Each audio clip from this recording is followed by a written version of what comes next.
Yeah, we're going to talk some football now. The 17th edition of the CONCACAF Gold Cup kicked off at the weekend with 4 Caribbean teams already taking the field. Among the most impressive, Trinidad and Tobago Soca Warriors, who dispatched debutants St. Kitts and Nevis by 3-0 on Sunday, the win propelling the Twin Island Republic to the top of Group A.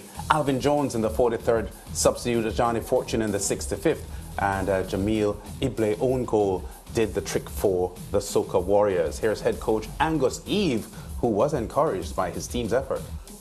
One game at a time, one game at a time. Our aim coming here is to reestablish ourselves in CONCACAF, and we want to come out of the group. We've said that. We made no secret about it. So this is just the first step in that regard. Yeah, Angus Eve, former international, now coach of TNT, St. Kitts and Nevis boss Austin Deco Huggins was still positive despite the defeat. St. Kitts and Nevis is very proud to be here. Players and also our country. We are very proud to be here. This is also a magnificent chance for the St. Kitts and Nevis football in general, the younger ones behind, to see what they can achieve going forward.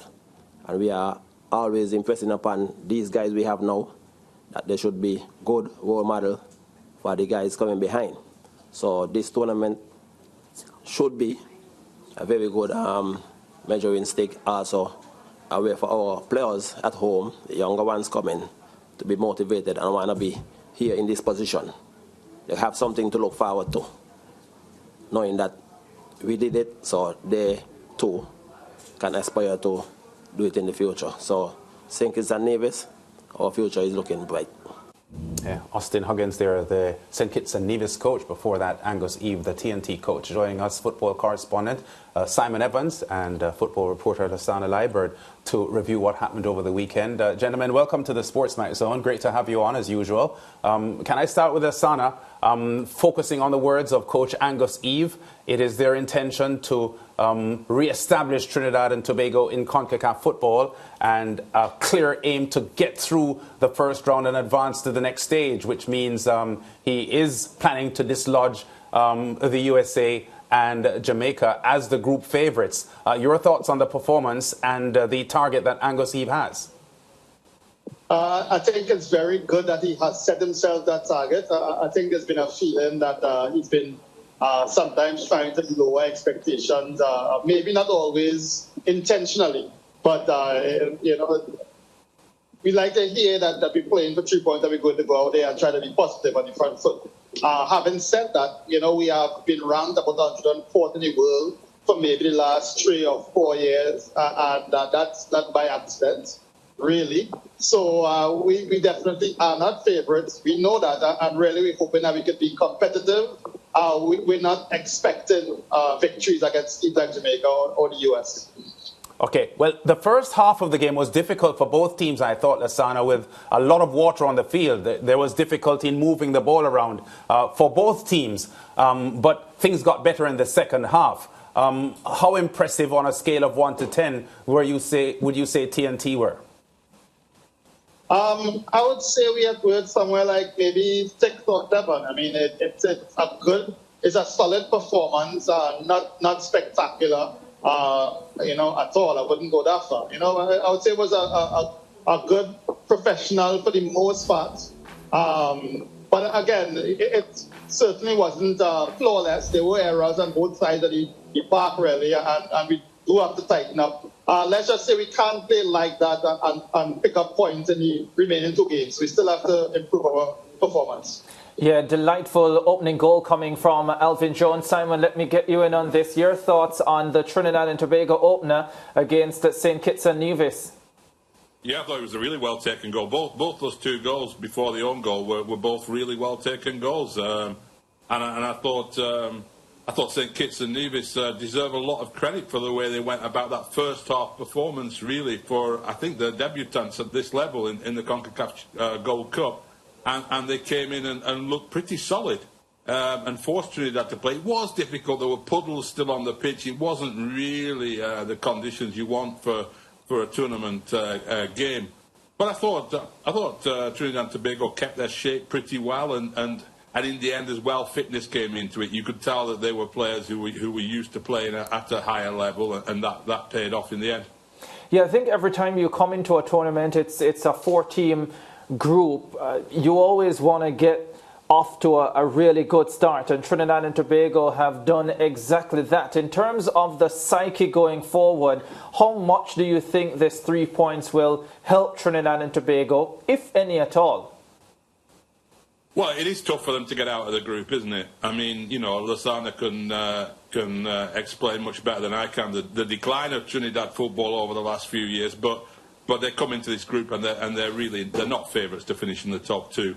And it's going to all come down to that game with Jamaica, really. I mean, I can't see Trinidad really having enough power to get past the United States. Although, having said that, I wasn't particularly impressed by this version of the USA against Jamaica. So there's all to play for in that group, really, and they do have a chance now, and I think that, you know, the 3-0 win against St Kitts and Nevis is taking care of business. Now comes 2 big challenges for them.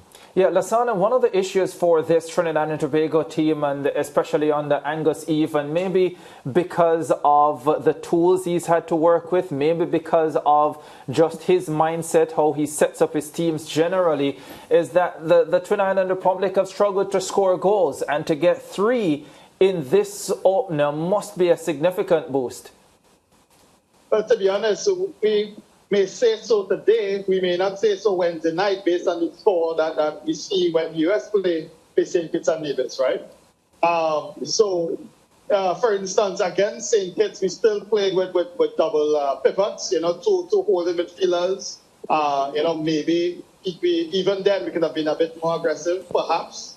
You know, the first goal I get pointed out from Alvin Jones, and it's not often that our fullbacks really get permission to kind of push high up the field. So it was still good to see.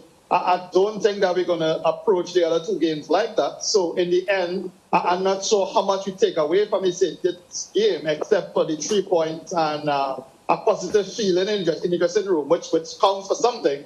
But I really don't think we'll approach the other 2 games the way we did that game this weekend. And what sort of approach are you expecting against the Reggae Boys on Wednesday? I would expect us to sort of revert to type, which is we sort of sit and wait for the other team to make errors. We haven't generally been a proactive team in that way. But to be honest, I saw it when we played in Jamaica recently this year. It's a new team instead of the players, but the strategy hasn't changed that much, where Jamaica tends to go pretty direct, pretty early.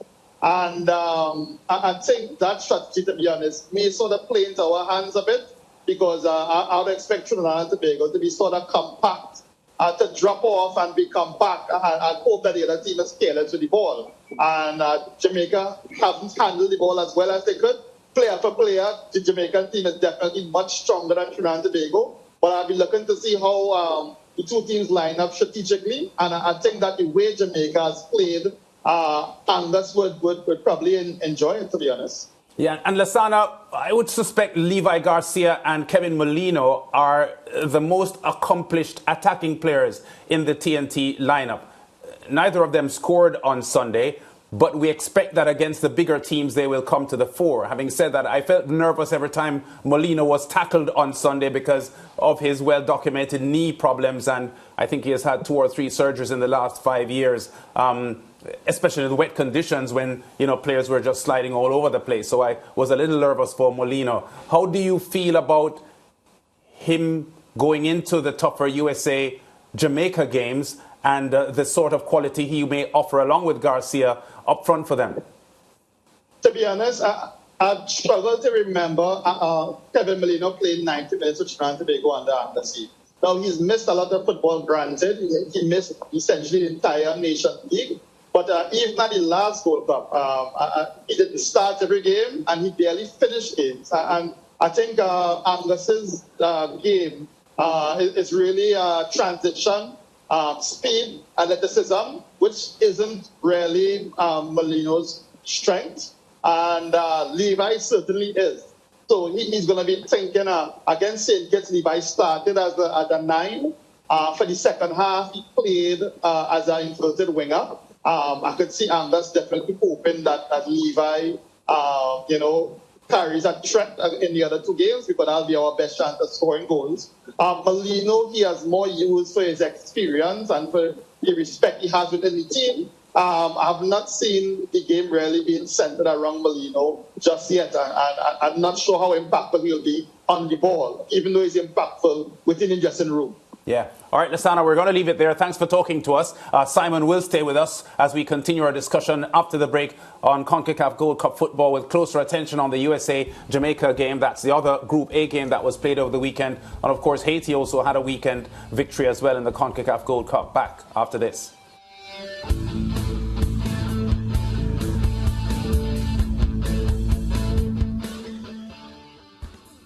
Stay with Sportsmax on YouTube and follow us on all social pages for updates, news and entertainment.